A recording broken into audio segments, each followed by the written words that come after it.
Hi, my name is Janet Darby, and what I wanted to do is give you all a little information today on a condition that I feel a lot of people may not know and have information about. It's something that affects me, and so I just kind of wanted to share just a little bit with you. It's called autonomic overload syndrome, AOS for short. What it is when the autonomic system, which has to do with the parasympathetic or the sympathetic systems within the body, it's kind of out of order. And anyway, it's just like running on high and, just giving you problems or whatnot. And it actually put a person into the position of being in chronic pain. And so people that are suffering from chronic pain, a lot of times what they're thinking is that what's happening is your body is just running on high all the time, or you are stuffing and repressing your feelings and emotions, and it's getting somehow stuck in your body. So that's the premise for what AOS is, what happens, and how people are actually affected by it. What you have to learn about this right here is that you're trying to learn how to get your emotions out in a way that it can benefit you and help you to not be in so much pain. That's what I'm kind of working on right now. What I want people to know is just that you don't have to suffer. If you do have one of these conditions, you really don't. It's help out there. People are knowing quite a bit about how to treat this now, and it's real. It is very, very real. Many people that suffer from chronic pain, they don't have to. You just have to learn how to work through your issues and just become better with whatever it is that you want to do. I'm kind of in pain today, but it's okay. I'll let you all in on a little bit of my story, what happened to me and what's going on. I have had surgery some years ago, and I had 2 back surgeries, and I'm looking at having a third one now. And during that whole time, I was in some pain, but it has gotten progressively worse as I've gotten older. And anyway, the doctors didn't know what was going on. They told me I had fibromyalgia. They told me I had depression. They told me I had post-traumatic stress disorder, which that's one of the names for AOS, is post-traumatic stress disorder. But anyway, they just didn't know what was going on. They were treating me for depression. They've treated me for kind of everything, and just kind of dismissed that I was actually in pain. But anyway, my pain is real. What I'm going through is a real situation, and I wanted to be treated, in a manner that, people would understand that I was actually feeling what I'm feeling. So after years of going back and forth with the depression meds, and I've been on morphine. I've just been on just about every drug that they've had out there trying to handle this pain, and it was becoming excruciating, and I could barely work, couldn't sleep that much, and it's just overwhelming. Anyway, what happened the last time I went to go see someone about the pain, the doctor gave me an actual test to take, and she had me fill out all this information or whatnot, because I was telling her, I said they had given me all these antidepressants there, and I was like, it's still not working, I'm still in pain. And she said, well, what, you don't even have depression. And I was like, that's what I tried to tell them before. I didn't feel like I had depression. Sometimes if I'm crying or something, I'm crying because it's just overwhelming. It's not that I'm in a depressed state. But anyway, she said, what's going on with you? You have post-traumatic stress disorder, and you have been through so much in your life that you have repressed. And until you really work through it, you're going to be in pain. And I was like, okay.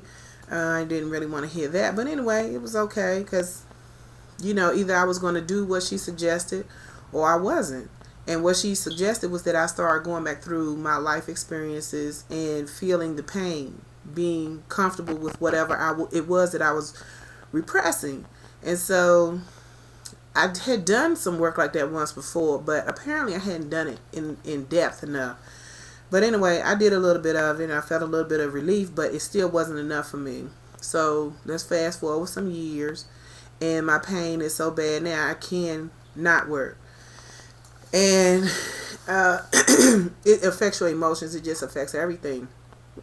So anyway, it's just getting worse. So I'm like, okay, you're gonna have to do something. So I started dealing with some other people that thought in a different manner, and they talked about healing, and they talked about emotional healing. So several of us got together, and we started doing different things together to try to, talk through our emotions, to write it out, whatever it was we had to do. And it started relieving me. And one day I was at the library, and you have to forgive me because I'm like kind of jerking. That's something that I do a lot of, or you might see me look down or just whatever. But that's what I do because I'll be in pain. But anyway, we just started, doing some more work and got more in depth. And I was at the library. I saw this book called Pain Free Forever. I was drawn to it. I brought it home. I was talking to my friends about that, and we was looking at some of the exercises, and we started doing some of them. And in the past few weeks, I've had a lot more relief than I've had in years, and I'm very thankful for that. In fact, earlier today, I was out working in the garden, and I've not been able to do that for a very long time. So I'm just, well pleased with that, because I exercise. I was doing yoga, Tai Chi, just any and everything that I can do, because I'm a very physical person, so I wasn't able to do anything. So that's just giving me a lot of hope, a lot of something to look forward to.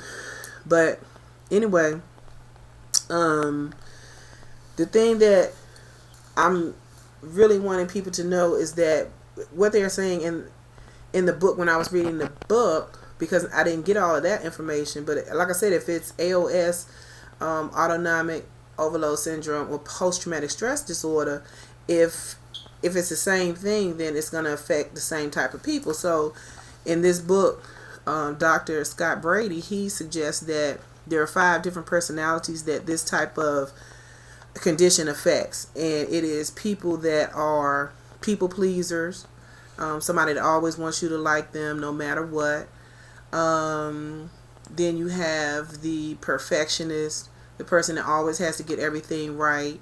You have the person that is the stoic, and nothing gets to them. You have a legalistic person, and they always want to take things, just by the book, straight down the line.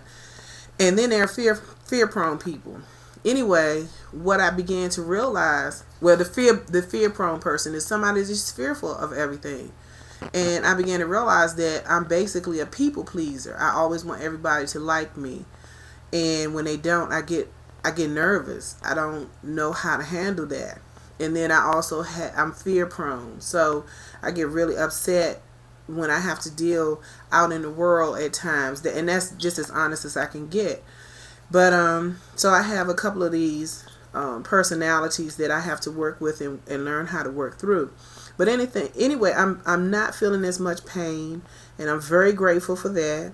And I want people to know that there is treatment out here. And the treatment is actually acknowledging that you have a problem, that, maybe you might have some of these issues or something, or know somebody that has these issues, or is going through pain or something like that. And it's real. This pain is very, very real, and it can be helped. There is help out there.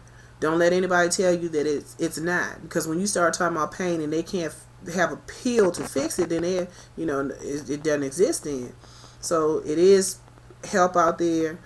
Exercising, doing the right thing is something that can really help you.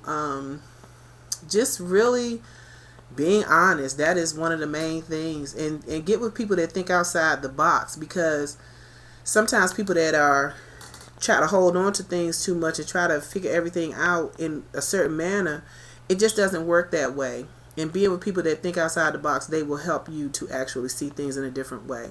So that's what I wanted you all to know today. Thank you.